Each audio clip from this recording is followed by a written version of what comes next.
How's it going, guys? Welcome back to the Diamond Mount channel. If you're new to me, welcome. If you're looking to learn to make jewellery, come to the right place. I've got loads of videos now on just little tips and tricks that I've learned over the 20 years of being a professional jeweller in the UK.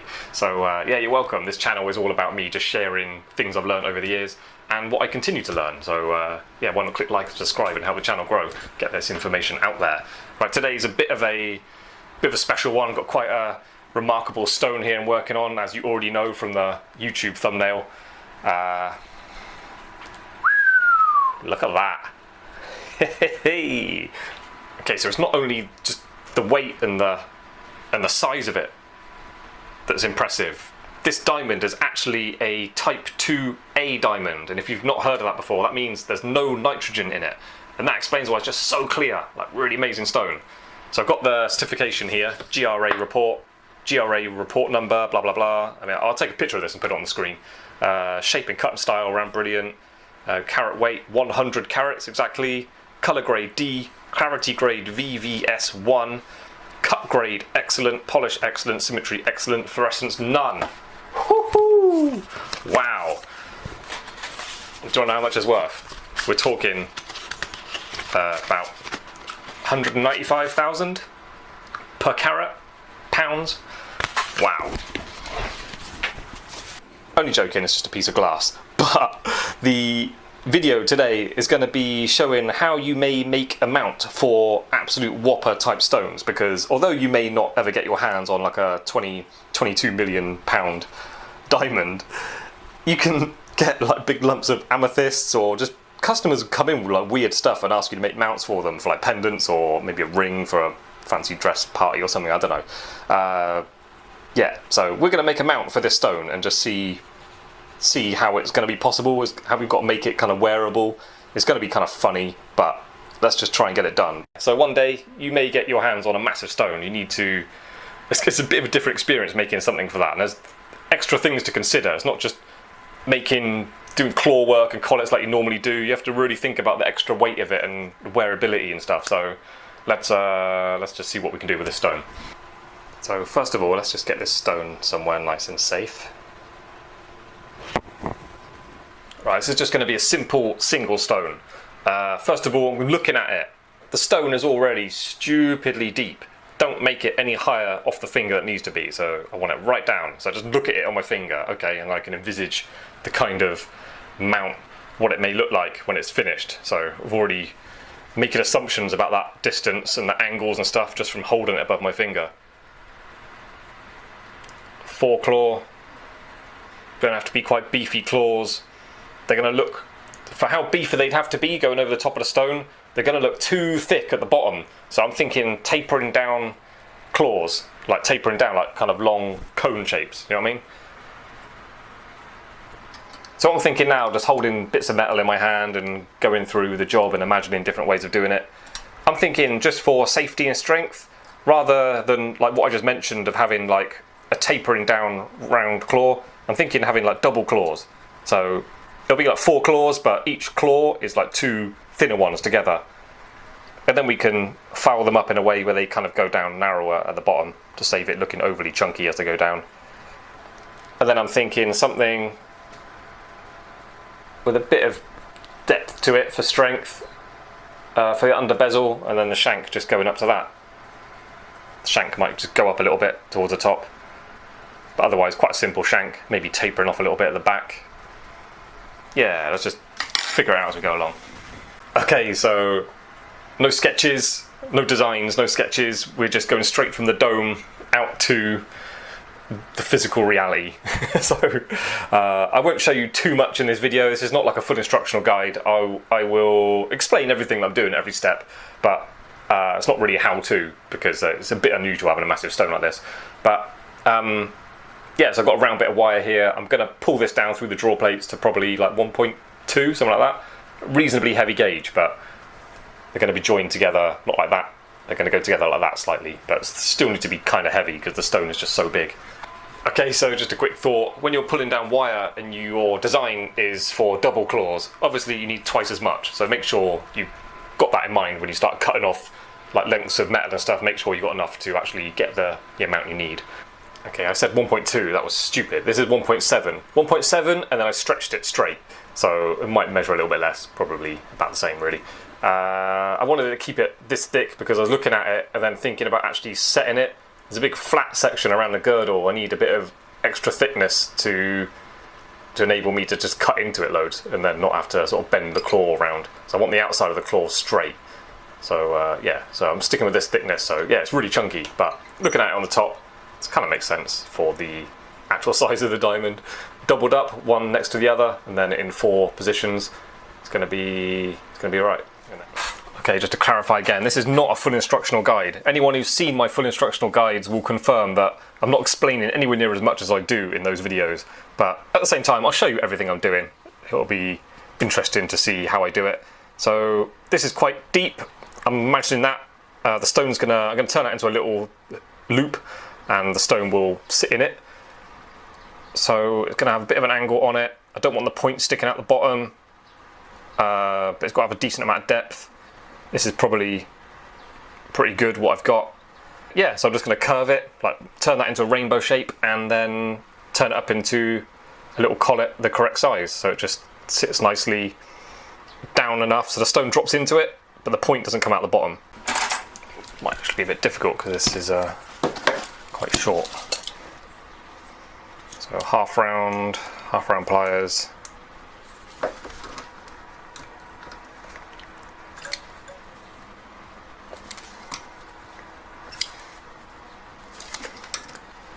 People who have watched my videos before will know about this technique. And they will also know about turning the metal around before you get to the end. I like the fact this channel has attracted some like real jewelers. There's some very knowledgeable people commenting on my videos, which I really like because I learn from them as well. Everybody knows something, a different way of doing something, or can add a little bit of extra information. So when you see my videos, it's worth scrolling down to the comments because there is a lot of extra information added by other people about other ways to do things. It gives me ideas for new videos as well. I can try out some stuff they're talking about.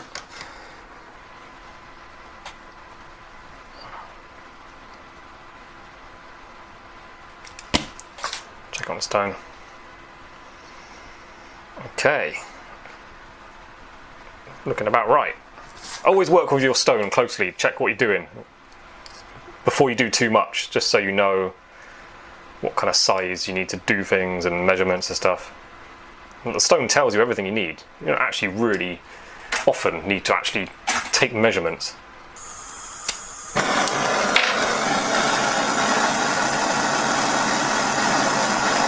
So I've turned it up quite badly. I've got a sneaky suspicion it might be a bit big. Because after it's soldered up, I'm going to put it in my collet punch block and tap it out. I've got a feeling it's going to open up a little bit too big, but I might get lucky. Okay, it fits in this one quite nicely. It might be good. I like the idea of banging it down more than pushing that in and opening it up. If you're new to making jewellery, get a bit of carpet or something underneath your blocks, like nothing that's too soft and going to take all the shock out of it when you hit something, because you need that initial bang to really shock things into position. But it does take a lot of sound out of hitting things on your bench, so it's worth it. So just give this a bang. My wife's downstairs, I hope she's alright.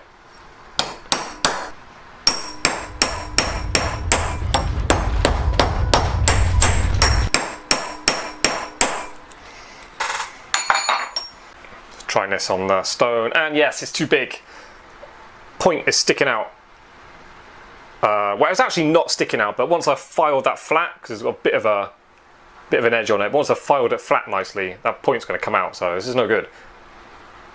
So I'm going to I'm going to cut out a couple of mil, maybe 3 mil out of that, out of the circumference, join it back up, tap it round, it should be a little bit reduced.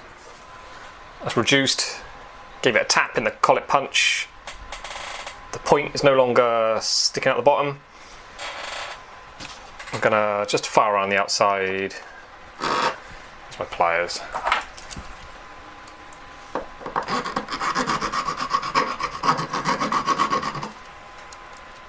going to get it nice and flat, a gentle file, and then I'll go around it with a coarse paper whizzer.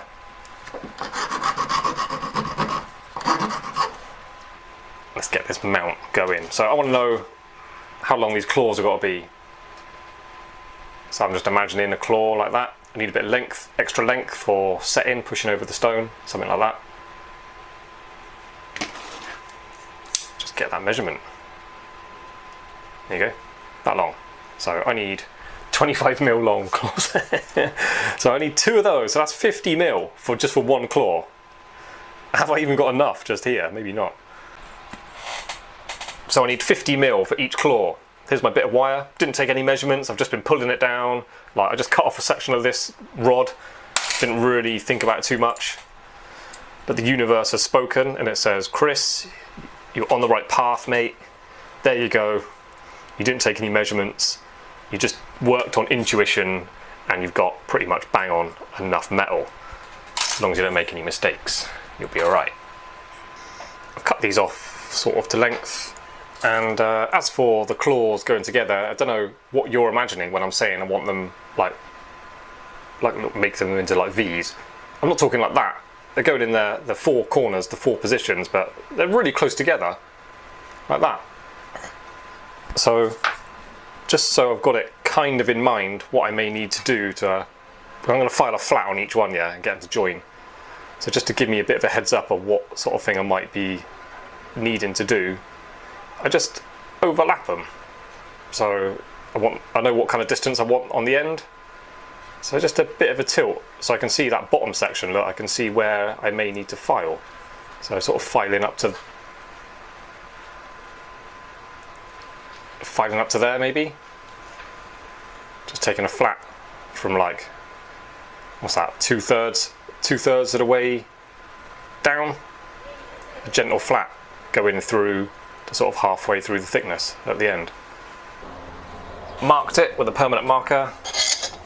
So now I'll just gently file it away without trying not to bend the claw.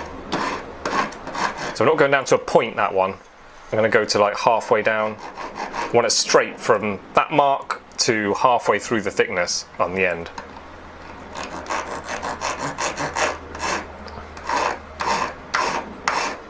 I need to do that on the other one, and when I like how they look when they're together and how the spacing and stuff, then I need to replicate that 3 more times. Just completed the second one. The second one is always so fast. When you've got to do 2 the same, it's like the first one you figure out how to hold it, how to file it, just how to work it, how hard you can push and stuff. And then once you know all that, the second one is just always so fast. Okay, so we've got them kind of straight in the tweezers. I envisaged them slightly more open at the top, but putting them next to the stone, it's totally fine. I'm actually quite happy with that. So yeah, I'm happy with how these are joining together. I'll do that 3 more times. I'll get all the claws prepared like this, and then we'll solder them up, and then ready to put them on. So I'm going to solder these up now with hard solder, just so I've got less to worry about when I'm putting them on the bezel. What I did, I made a bit of effort to double check them and make sure they're filed the same, so the gap in between the 2 on the end is the same on all of them. So what I've done now, I'm just clamping them together at the end, and I took my parallel pliers, I just sort of squeezed them so they're all nicely in line. And yeah, I'm just about to solder it now. So I've got some flux on there, I'll add some hard solder, solder away. Just put a chunk on the end and then pull it down.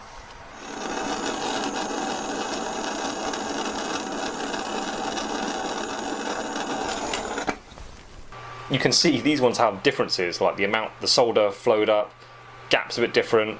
I mean, I soldered those up, but they weren't even straight. This one, the solder's finished there, so I need to flood that up to there. Yeah, just that one needs to come up a bit. That one needs to come up a lot. These 2 are not too bad. So yeah, get them next when you're making a few parts that need to be identical. Get them next to each other when you think you may have finished.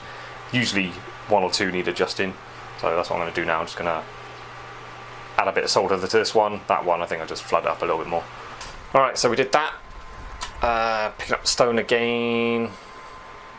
Having a look at it from the side. Look at the size of it, it's funny. Okay, so I want my claws straight. When they're set, I just want them straight. I don't want it kind of bent around the stone, so we're going to have to file loads out the side of this claw. I hope it's going to be alright. Also, the claw has to be soldered entirely up the height of that bezel, and putting the bezel in position. Look at that, I'm going to have to cut loads into the bottom of the bezel. So that's not a problem really. Can do that. It's just something I need to be aware of as I'm cutting it and getting the claw in the right position. Once you've worked carefully and got the first one in a good position, then the rest of them are easy because you use that first one as a guide. So the first one's very important to get it right. So I need to do a lot of checking. After I'm going to phrase it out, obviously more at the bottom, and keep trying the claw on the side with the stone in position. See if I get it how I like. It's got to go in a certain amount as well. You can see what I'm doing with the claw there. That's not settable. It's got to be the stone. Once all 4 claws are on, the stone shouldn't sit right down, because I want to have to cut away the claw to get the stone in position again. Right, there's something I've mentioned on the channel before, but I think I did it once and I've had opportunities to do it again, but then decided not to for whatever reason. But it's a bit of a hack for marking out 4 points when you've got to do a 4-claw collet. Essentially, you need a square punch. You don't need the block, you just need the punch. And then let me show you what's going on down here. Put your collet in one of your things. I'll tell you what I'm going to do. You need to see where the solder joint is. I want to put the claw over the solder joint. So I think that's my joint. That's my joint. I'm just going to put a mark on the top edge, just so I know where that joint is. So put the collet back in your round punch. Can you see that dot? That's where my solder joint is. So I was worried about that point coming out the bottom, so I've just lined that up over the whole of this block. There's my solder joint corner, lined up with the solder joint. The bezel is perfectly flat. The punch is perfectly vertical.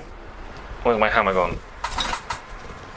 Use your metal hammer, not a rawhide mallet or nothing like that. You need something that actually works. Then give it a bang.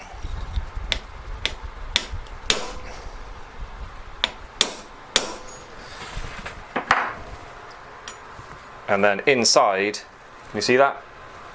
There's 4 marks now, and they are perfectly opposite each other, so that's where you put your claws. So what I'm going to do is now with these marks, start off with a saw cut and then start phrasing it out. It's ideal to have a thin cut first because it's adjustable either side. Like you can, if it's slightly out of position, you can adjust it thicker one side or the other, and it helps you get things lined up nicely. If you don't have that punch, I would literally just be using my saw blade, just putting my blade over the top and then seeing where I like the look of it, scratching a little line, and then just sort of checking it and double checking it until I've got all 4 and I'm happy with them. So anyway, now I'm doing my saw cuts.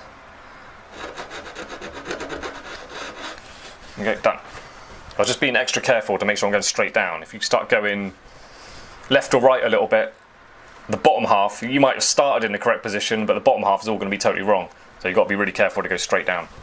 And if you have got a square punch and used it, doesn't mean you're going to easily put the claws in a perfect position now. It still takes a lot of care and a lot of effort to mark things out, and then using your cylinder phrases and stuff to get them to go down like really perfectly opposite each other on the 4 corners. Still takes a bit of skill, but it is nice to have that head start and get those points marked out ready for you. So I've completed my saw cuts. I'm going to phrase into them now. I'm going to have to do quite a lot of work, to be honest, because these are hella chunky. They are tapered, but I'm going to get away with using cylinder phrases in there. It's just that short section, I may as well just use a cylinder phrase rather than trying to do some fancy cutting. I did actually think of cutting the claw. I could put a link on the screen. I did a video on 2 different ways to put claws on. You can, rather than cylinder phrase into that, you can cut away the claw, but it's a bit of a fancy shape. I can't be bothered. It's going to be easier to cylinder phrase. So I've got to phrase it all the way up. I want the claw soldered against the entire thing, not like a big gap at the top. That's a bit of a no-no. And then obviously cutting in more at the bottom, so I'm holding it at that angle. And obviously using your cylinder phrases, they pull one way more than the other. So when spinning clockwise, so that means it's tending, without putting pressure on it, pulling it back, it will slightly drift over there. So you need to be aware of that when you're trying to grind out a section of metal. It has to be on a really exact position. I'm trying to make it extra wide. So I'm using my needle file now. This is going to be much easier to do a neat job. Well, I'll start it off with a cylinder phrase, but rather than trying to move the cylinder phrase side to side to get it wider, I'll just start it off in a good position and then move to a needle file. It's going to be the best way to work this. Holding that in position, laying the claw on top, having a look at it from the side. Yeah, let's get it straight. Having a look from the side, I'm looking at the gaps. I mean, it hasn't got to finish there. It's got to go slightly more upright so the stone doesn't drop right down. And then I'll have to cut into the claw to get the stone set nicely. I'm going to do a little bit more. I'm going to cut it in a little bit more towards the bottom, and then I think it's pretty close. So I've done the filing, I've done all 4 positions. I'm just going to neaten it up a bit with these diamond burrs. I don't like doing these like for this sort of job. I like neatening them up, but for actually cutting into things precisely, I do think I'd do a more accurate job with a burr with teeth on.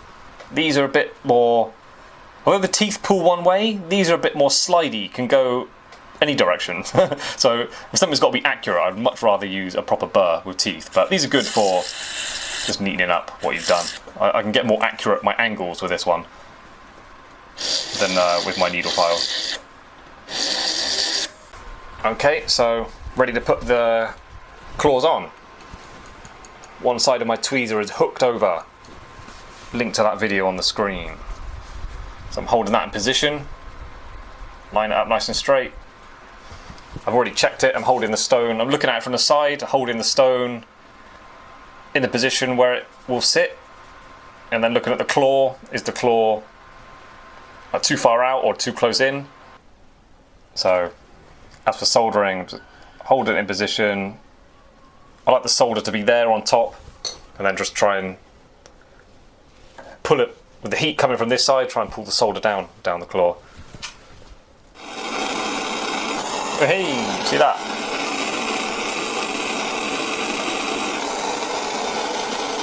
Beautiful. So as I make stuff, I'm always double checking where I'm about to put it. When I've done something, I'm always double checking what I've just done. So there's the little scoop for my next claw, holding it directly in the middle. Is that claw nicely in line? Just looking around it. Put this claw on the solder joinlet, so when this is finished and I'm polishing around it, I haven't got to worry about a little line showing up down in between the claws. So that's good. Checking my solders, flooded all the way down, all the way around. If not, you need to add a little bit more. And yeah, just generally double checking stuff. So now I can put that in, and that, just as I wanted. I don't want that stone to be able to sit right down, because that means the claw's out too much and it would have to be bent to go over the stone. I want to have to cut into the claw to get the stone to be set. Yeah, that's what I mean by the first one that's soldered on now becomes a guide for the others. So I'm trying to position them on, trying to get them really straight, and like holding it and rotating it, trying to make sure they're in line, looking down on it. Also using my saw blade in the middle, trying to imagine the third one, and then I can appreciate the symmetry of the angles. I'm not sure if I like it. I've got a feeling it's got to go out a little bit more. So if that's the case, I'll just phrase it a little bit more, the bottom half, and get it sitting there.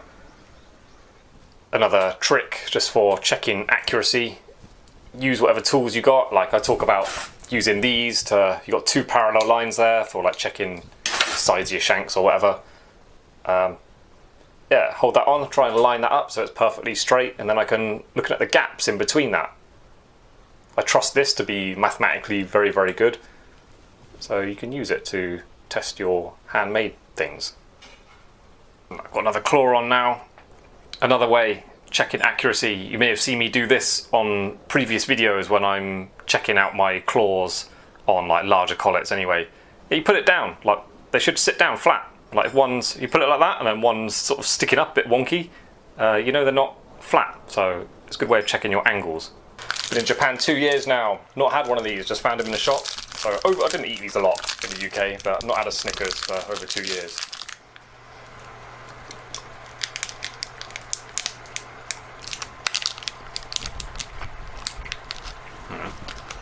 Tastes like Snickers. Ta-da!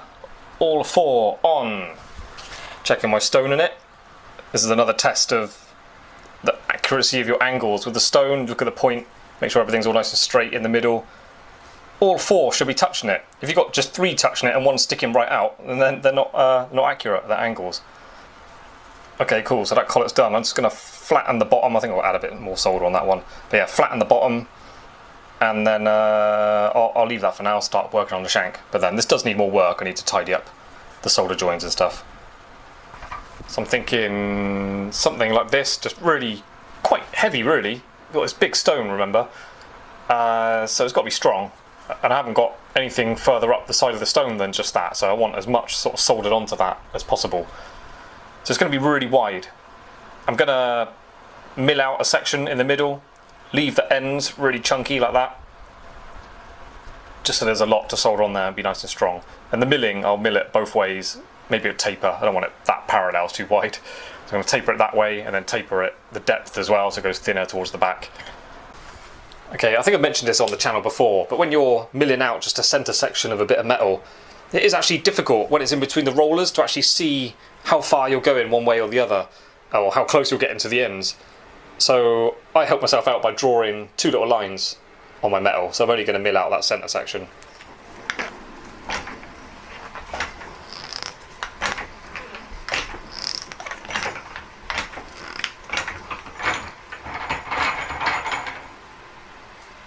So there you go, just been squashing it down the middle. Look. I'll run it through that side to get it a bit more parallel, and that will thicken it up a little bit, so I might have to repeat this side, but basically that's a much more cost-effective way to shape metal for a shank, because I didn't have to file loads and loads away. A lot less hard work, and yeah, it saves you metal as well. Putting that shank around my ball punch, and then using that to try and curve it up nicely. I would like to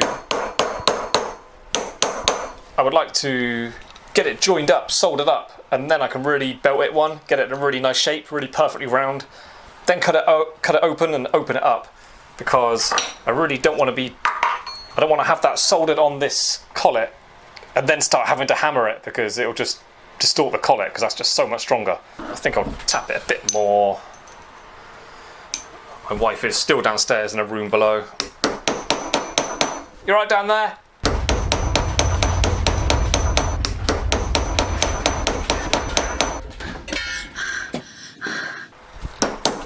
I think she's fine.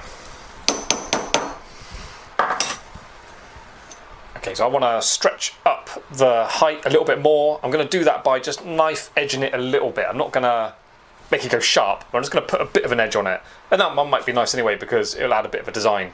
If that's just flat on the sides, it's just going to be such a big chunk of metal, like that kind of width. So it'd be nice to have a bit of an angle on it. It'll help it look like a nice finished piece of jewellery. Looking like a bit of a wobbly mess, but we're getting there. Hammered it that way, hammered it that way. So this is like the shoulder section, it's a bit wider there. I'm about to start filing across that way to get the back of the shank. Not worried about the join.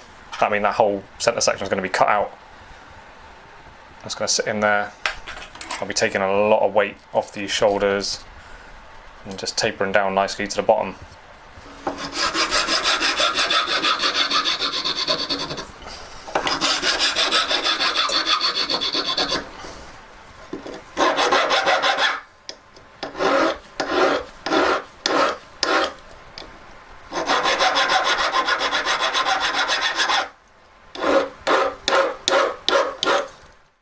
So I have been shaping it up so it just kind of gradually goes up to the top, probably cutting out this section where I've drawn the lines. But looking at it from the ends, just to give it a bit of design, it kind of goes out and then goes in again towards the top, just to do something with it other than just being a blocky, flat-sided thing. Just did what I felt like as I was filing. Just the file decided that, not me. That's what it feels like. So I'm about to cut out that centre section, and then I'll be shaping up the ends so that drops in nicely, because that's obviously sides of that are rounded. I need to make the sort of matching, mirroring shape so it slots in nicely. Cut that out, which has given me an opportunity to sort of really see my angles and match them up both sides. If I was really going for it, making something expensive in gold or whatever, I'd be using my calipers to measure that little top section on both of them, make sure they're the same, measuring the heights at the end, make sure they're the same. Mine's reasonably accurate, so I'm gonna paper it up with paper discs and then make sure that angle matches that angle correctly, and then just scoop it out a little bit so that sits in really nicely. So again, the metal block test. This is a real good, strong test of how accurate things are. You just put them down on something flat, so you can see whether something's laying flat. Obviously, you can actually touch it, see if it's rocking about. Any things like this where it lifts up one side, you can sort of see the height of them, like check the gaps. So just little tricks I do like this. The whole time I'm making something, I'm always testing its accuracy. For easy life, I reduced it in width on purpose, because when it was full width when I first turned it up, it didn't quite fit in between those claws at the bottom. So it does now, so that's good. Other things to consider, like if you've got to make a ring, it's got to be a specific size. Like this one is like size K. That can't be changed now, how big that is. So I can't push it on and squeeze it open more, because then you're just making the size bigger. So it's about right. The angles kind of match the sides. I'm going to be phrasing that out a little bit so it just slides up. So I've done a bit more work to it. Sitting down a bit more snug. Gonna take a bit more weight out of it. I've changed to a smaller ball phrase. And check this out. This happens quite a lot. Anytime you've got to put a big fat, thick section next to a flat wall. Flat wall is rounded. Happens sometimes on the ends of shanks, like I'm doing now. Just hollow out the middle. Like I could literally put a drill hole in that, it won't matter, it's going to solder it on. I just want these edges to fit really flat over it. It's unlikely to cut by hand that perfectly so the entire area of that is fitting snugly against the area of that. You can get away with being a bit scrappy. So I'm just cutting out the middle. And obviously I want it nice and rounded, that end and on the top, but the sides, just keep them straight, so I'm not going right up to them. Just working on the middle, mainly. Right, so I want to show you up close my work, if I can get it to focus. So yeah, it's not a huge amount of metal look you're taking out. You can just see a bit of a roundedness on the ends. It's quite minimal, really. And that now. So, sort of pushing on there. And then this now, with a bit of a squeeze. I might take a bit more metal out of it, to be honest. It's dropping down into it now. Okay. Oh my god. So yeah, we're kind of approaching now. I'm going to have to take a little bit more metal out of it to get it to drop down further, but we're getting there. What a funny thing. Tweak the shank a little bit more, happy with that. So now picking up this again, just tweaking over it. I'm rubber wheeling down the solder joins down the middle, just sharpen things up. Going over solder joins, just freshening it up. I'll get it papered. I might give it a light polish before I solder it in, just because I like doing that. It gives me a bit of a head start. Just makes polishing it when it's all together much easier. Sort of pre-polish it. I won't get it all nicely, perfectly shined up, but I'll at least get it smooth.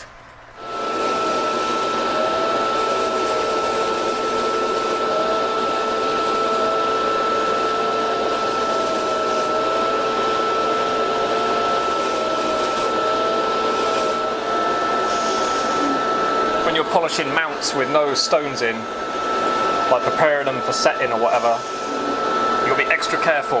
Like the claws not set, they can be quite catchy. You're more likely to have it pulled out of your hand.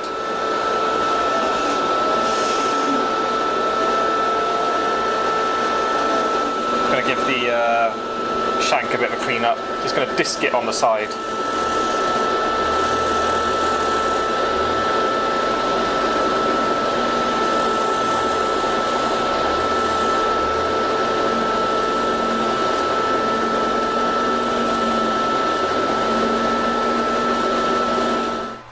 So yeah, I like getting things polished before they go together. But in silver, you can't go too hard because it just wears out. When you polish silver hard, just all the corners go all kind of blunt and stuff. It just looks worn out when you try and give it a nice bright polish. So that was a gentle pre-polish, I would call that. Just basically getting it smooth rather than trying to get it shiny. So anyway, I will put this together now. So no sketches, no designs. Just straight from my head into this three-dimensional reality. There we go. Like I've said before in previous full instructional guides, this is not a full instructional guide, but in previous videos where I make things, it's this stage where it becomes a liability working in silver, when you've got multiple parts all soldered together, and then you want to hold it in position. In gold and platinum, easy, just hold it, pinch things together in your tweezers, and you can just literally just hold it in my hand in front of me, and I'll just put heat on it and get soldered to flood where I want it. Silver is a liability because it goes so soft when it gets hot. Like just that little bit of pressure, like I was trying to get solder to flood down there, the shank will get hot and then that shank will just bend out. And then I've got to put it down and reshape it and it kind of going backwards. It's a liability. So I'm going to try and get it, I'll put it upside down, I'll just have it balancing upside down in a good position. But it's awkward because I can't, like in tweezers I can move it around and check I like the angles. When I've just got to put it down, it's harder, I've just got to look around it and it's harder to get it right. So, but anyway, that's what I've got to do. I think it's too much of a liability to hold things in tweezers. I've mucked up before on this channel trying to do that. So I'll be putting it down. So I'll make sure it all just sits nicely in position under its own weight and solder it on that way. It's sitting quite nicely. I'm going to flux both sides, but I'm going to concentrate on just putting a tiny bit of solder one side so it holds in position. Then I'm going to pick it up and look around it and double check I like it.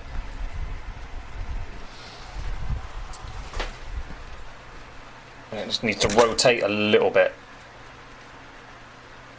Oh, there we go. Rotate it a little bit. Now I've got to push it that way.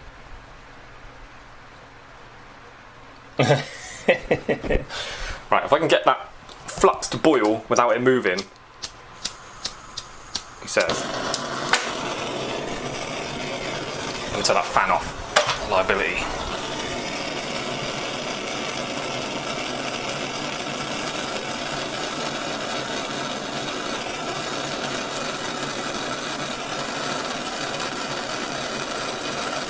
So when the flux is all sort of boiled on there, it acts like a glue.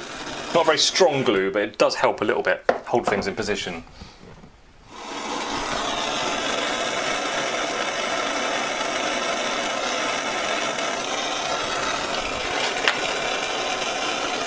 So we can push that solder over.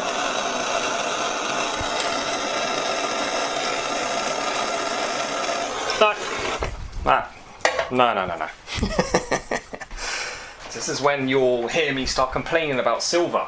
When you get to this stage, there's always like just a row of experiments, like trial and error experiments, trying to get the thing in position, stable enough to be able to solder it. It's painful. Just because the alternative, if it's a different metal, just hold it in tweezers and solder it. Like minutes. Like spend an hour just trying to find clever ways to hold things in position in silver. So it's a bit hot, but I'm gonna pick it up. I think I may go for it with these tweezers. What I'll do is I'll pull them open so they're just the lightest bit of tension needed to hold it in position, and I'm gonna try and solder it, hold it in these. I can't bother to set things up all balanced. Alright, so I've got it set up in tweezers. I've got a bad feeling about this.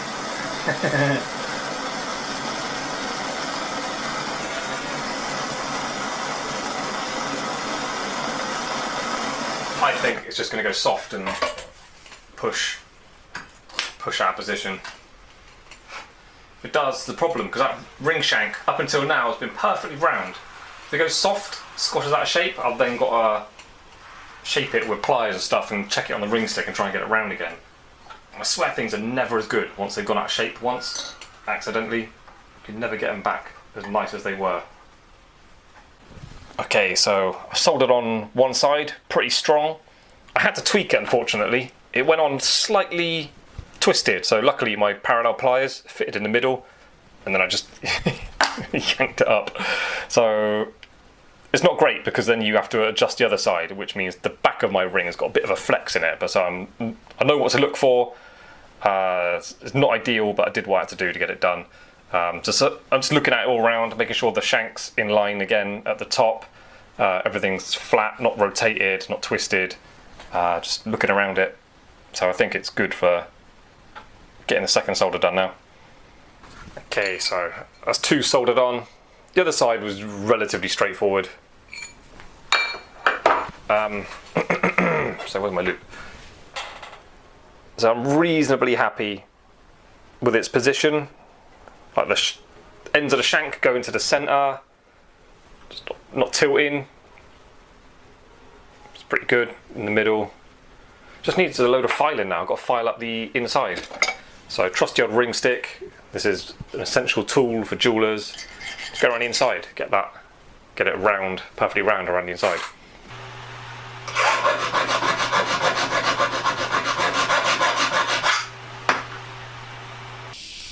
Okay, so it's been a while since I worked on this in the new workshop. My first bit of video in here. Like, got a curtain here, that's got to go. I'm going to get some blinds instead. Don't have a curtain next to where you're doing soldering. It's a bit of a liability, to say the least. Right, anyway, so yeah, pick this up and working with the stone again. I was thinking that I wanted the claws like dead straight and then the stone setting into it, but that, looking at it now when I've got all claws on and putting the stone in position, I mean, it's just that girdle is so deep. I'm going to have to take so much metal out of the thickness of the claws for it to drop down and then the claw to go round it. It's just going to be kind of weak. I mean, the only way to do that, for that to work well, the claws have to be really super thick. It'll be kind of stupid. So just looking at it, working with what I've got, I've cut a big flat section out and then just bent them up, and it doesn't look too bad. I'll show you it with the stone in. This is why I will never refer to myself as a master. Like, my old boss would have envisaged all of this like right at the start before he even picked up a tool. Like me, I kind of have to make a bit of progress before these kind of things become apparent. So I'm making adjustments as I go along. So well, let me show you up close. Like, I've made you can see the little cuts I've cut out of the claws. Can't go too thin. See that? I phrased it, then I filed it, so there's a bit of a step there, and then that step fits over this big flat girdle. So it's not exactly what I envisaged, but at the same time, it's not that bad. I've got a bit of a swoop there coming out, and then cut that section there and just bend it up. So I will, what am I doing next? I will separate these claws a little bit, just give them a bit of distance in between each other, make sure they're directly opposite each other, and then kind of, that's it. I'll take the stone out, give it a polish all around, and yeah, and then set it properly. So it's almost done.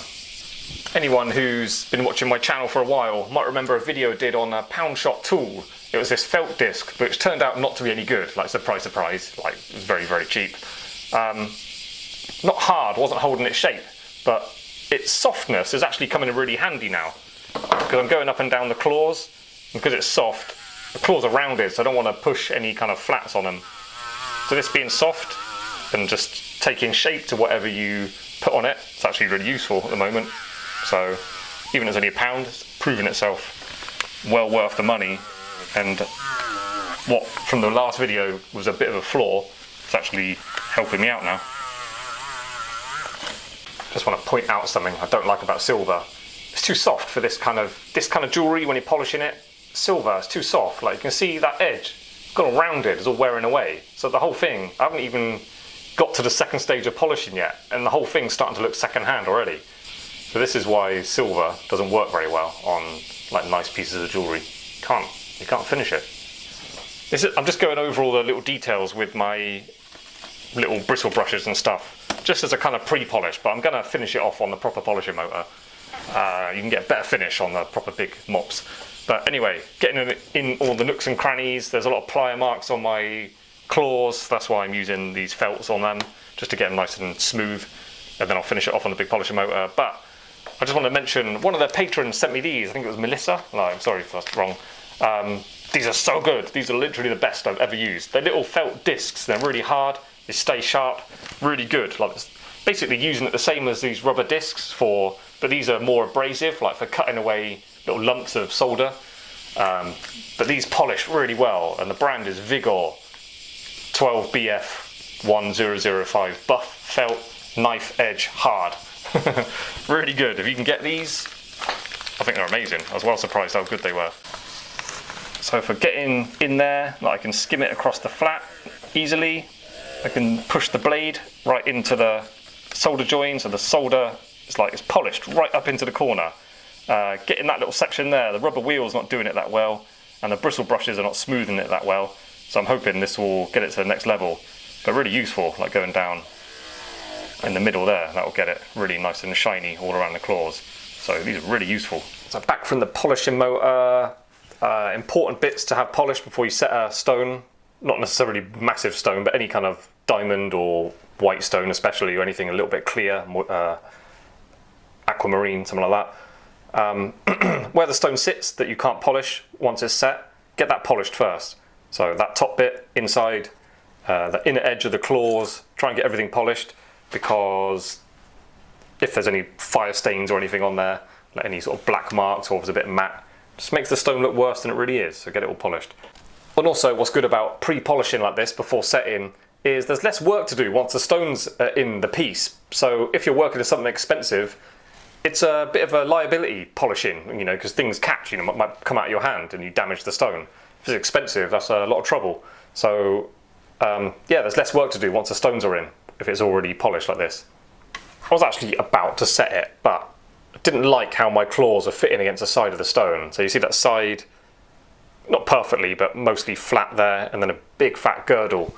So I decided to file a lot of flat all the way, well, 2/3 of the way down the claws from the set-in cut, and then that helps me. I'll be able to straighten my claws a little bit, just to take some of this little bend away. Although I don't mind that little curve there, but it will take some of that away because I've taken metal out there, and it will fit up flush to the stone, and also just neatening more the groove that's actually going to go over the girdle. So just I had to increase the flat a little bit on 2 of them, so I just neaten it. So I got the stone sort of clicking in position, nice and straight. I'm just going to give the claws a little push over.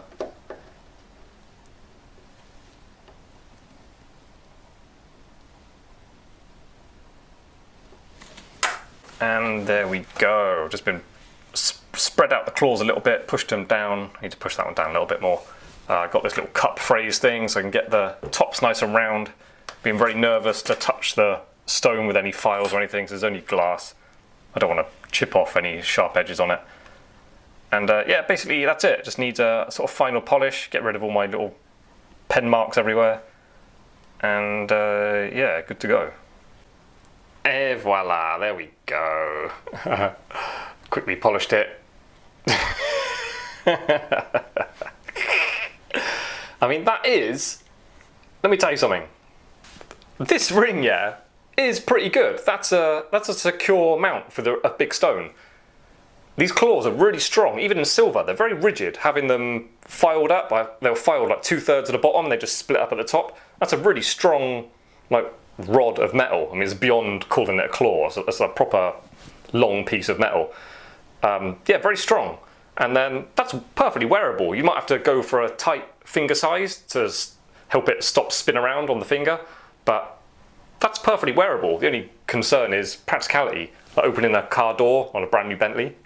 It's gonna It's got a lot of movement there on the back of your finger. So, so any customers who want me to make them something like that, the ring will be very strong, the stone will be very secure, but doesn't mean you're walking around London, someone's not going to notice it and try and take it off you. So get your driver to take you directly to the entrance of Annabelle's in Mayfair, or wherever it is you choose to take your night out, and then have your driver collect you immediately from exiting the building as well, because you do not want to be getting on the bus back to Notting Hill wearing something like that. Wow, what a piece of jewellery. So thanks again for watching. If you wouldn't mind clicking like and subscribe if you have not done so already, helps the channel grow with the algorithms and all that. If you really want to help the channel grow, please become a patron or a Diamond Mounter member. Look for a join button on the Diamond Mounter YouTube page, or links in the description to become a patron. And yeah, that really helps me out. That really encourages me and enables me to do more and keep this channel growing. And if I have had a few messages recently about people saying thank you on Instagram, if you can check me out on C Built and Jewellery on Instagram. Yeah, people let me know. They send me private messages and like telling me they're saying thank you for the videos, because they followed one of my videos and they made something they didn't think they'd be able to do. So that's always really nice to hear. So let me know in the comment section what you've made from my channel, and I'll reply. And yeah, that's all, it's all a bit of fun, and that really encourages me as well. So it's nice to hear when people are doing new things. Right, cool. I'll leave it there. See you next time. Bye bye.